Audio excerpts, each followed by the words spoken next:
minister está bezig com limited tendering. Ela manda chama se me daqui buscar um grupo, e um grupo não está donando uma oferta, fim de luna ang kuta binki se me não daqui buscar ganador, mas está conhecido e está pensei a lei na parlamento. Para cobrar sector privado, para cobrar turista, para cobrar esnang kuting outra companhia da pigi sushi pa nang shea 20 foring extra pa anya, para haya placa, para por paga e incinerator aqui. Me tá lamentar que menesa nota sincero e bisa comunidade realmente que cota lo qual que está fazendo. E para nós, seguro é lamentável, ora bom mira, que cada viagem é menesa da purba de justificar o edifício que tem, de caso aqui na Posto Chiquito. Shonan, meubels com palete na rua, tá conhecido sem ganha para acaba. Bobai no Facebook, não halá de gente tá trazendo meubels for de palete não.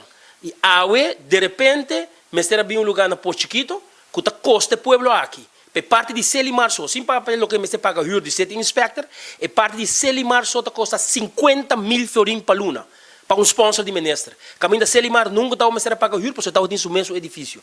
Ante o único coisa que nós tá mira que lo a passa, que na como se traz meuble de paleta. Caminho para 100 anos meuble de paleta existir. A mim agora se eu vai ir para linha park bota mira, é diferente cafés na cotina, tem par na cotina meuble de paleta, de tempo que não abre, de ano 2008, que é nada novo, que é criar coisa, invitar para a escola para brincar na ronda, para criar com a nossa escola da visita tu caminha. Metade da maestra de escola, nós está organizando uma quantidade de atividades, nós está visitar panaderia, nós está visitar butterfly farm, nós está visitar tudo caminha, para poder é muita tique mais conhecimento. Não purva de muitos não estão visitar parlamento também frequentemente. Que men sendo programa não com escola não tem para dar muita informação, mas que não também na ecotec, para o sei a bira é excusa. Que muitos não estão visitando, então sei está justificar 50 mil forinhos que tá paga para luna um sponsor. Absolutamente. É menessa aqui a massacrar Selimar e a que está na carreira no parlamento para a placa, para tapar o buraco na abre, para sua maneira como a vista semana passada.